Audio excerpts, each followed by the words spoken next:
എത്രയും പ്രിയപ്പെട്ട കുട്ടി, പുസ്തകങ്ങളിൽ നിന്നുള്ള ജ്ഞാനം അത്യാവശ്യമാണ്. പക്ഷേ പുസ്തകജ്ഞാനം മാത്രം പോരാ, ജീവിതത്തിലെ സംഘർഷങ്ങളും നമുക്ക് അനുഭവങ്ങൾ തരും. അതിൽ നിന്ന് നമ്മൾ പലതും പഠിക്കും. ഇതിനു പുറമെ ഭഗവാന്റെ അനുഗ്രഹമുണ്ടെങ്കിൽ ഈ ജ്ഞാനങ്ങളെല്ലാം അർത്ഥമുള്ളതായിത്തീരും, അല്ലെങ്കിൽ ഇല്ല. അതുകൊണ്ട് ഭഗവാന്റെ ആശീർവാദം കിട്ടാനായി അവനവൻ്റെ കർമ്മം നല്ലതാക്കി വയ്ക്കുക. ഭഗവാന്റെ അടുത്തുള്ള വിശ്വാസം സുദൃഢമായി വയ്ക്കുക.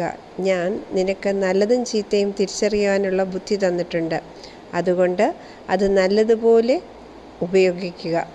നിന്നെ ചുറ്റും ആളുകൾ ഉള്ള സമയത്ത് ആലോചിച്ച് മാത്രം നീ സംസാരിക്കുക.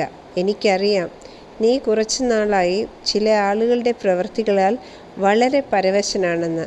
അവരുടെ ചീത്ത പ്രവൃത്തികൾ അവരുടെ കർമ്മമായി മാറുന്നു. നീ ശാന്തനായിരുന്ന് നിന്റെ കർമ്മം ശരിയാക്കി വയ്ക്കുക. സന്തോഷമായിട്ടിരിക്കൂ, ചിരിച്ചുകൊണ്ടിരിക്കൂ.